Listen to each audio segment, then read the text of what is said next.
Are you tired of eating pasta from Windsor? Fix you up some nice homemade tortellini. In this video, I will show you how to make a 5-cheese tortellini dish. We will go over the necessary ingredients, tools, and instructions. The instructions are broken up into 3 parts: making the tortellini noodles, making the filling, and making the dish. First, let's go over the ingredients that you'll need. In order to make the noodles, you'll need 2 cups flour, 1 tablespoon extra virgin olive oil, a teaspoon of salt, and 3 eggs. To make the filling, we'll need 16 ounces of a whole milk ricotta cheese, a handful of chopped parsley, a pinch of salt, a pinch of nutmeg, and 1/4 cup of Parmesan cheese.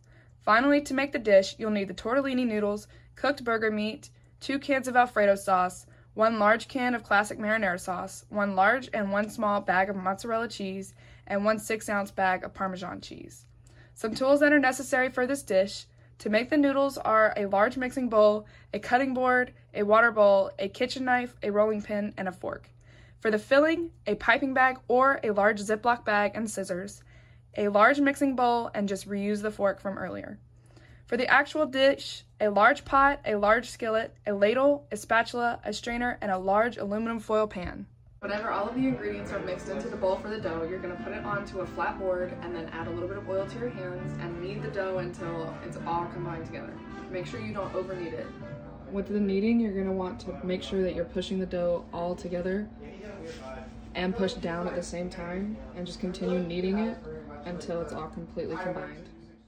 According to Pastel Schiarappa in 2020, we are going to make the noodle dough before the stuffing in order to give the dough a chance to develop.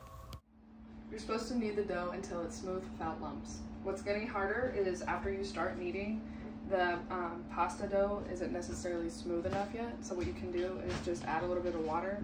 That way you can help make it knead a little bit easier. Once the dough is all smooth and it looks similar to this, you're going to take it, make it into a ball, and then you're going to wrap it in saran wrap and leave it to set aside while we make the stuffing for the tortellini noodles. So when it's all said and done and it's all mixed, you want your stuffing to look like this.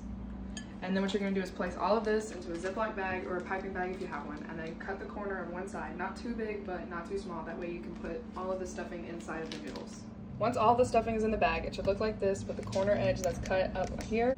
Now that the ball has been sitting for a while, we're going to cut it into 4s, and then we're going to wrap the other 3 pieces, that way they don't get dried out, and work with 1 section. Normally you would take the 1 section and put it in a pasta maker, but right now we're going to use a makeshift rolling pin to kind of flatten out the dough into small, thin sheets. After rolling out 1 section of the dough, you want it to be about this thin. You don't want to make it too thin, otherwise it'll fall apart when you put the pasta in the water. And you don't want it to be too thick, otherwise it won't cook right. Once the dough has been put into a flat sheet like this, you're going to cut it into a rectangle, and then cut that rectangle into small squares. And then after this, we're going to put a little bit of the stuffing in the middle, and then fold them together. According to Food Network in 2014, we want to make sure the noodles don't dry out, so keep adding water to the top of them. In order to get the noodle shape, we're going to take water, put it around all the edges, and then fold over.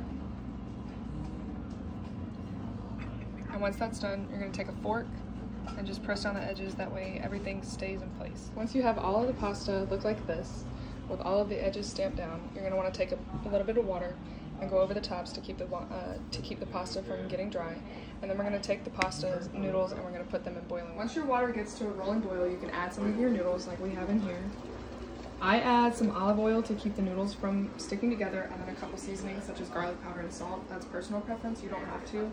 It just lets a little bit of flavor get infused into the noodles. What we're going to do is watch the noodles until they start to float to the top, and then I'm going to remove the noodles that are at the top and set them to the side to make sure that all the noodles are cooked evenly. What we're going to do after the meat is finished, so we're going to put it in the strainer, that way we can get rid of all the grease.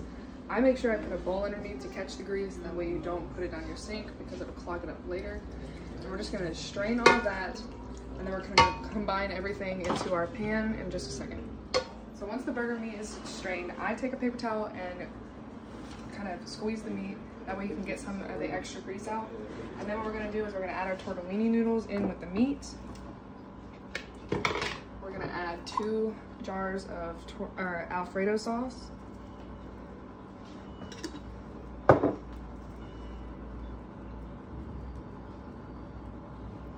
One large jar of regular pasta sauce.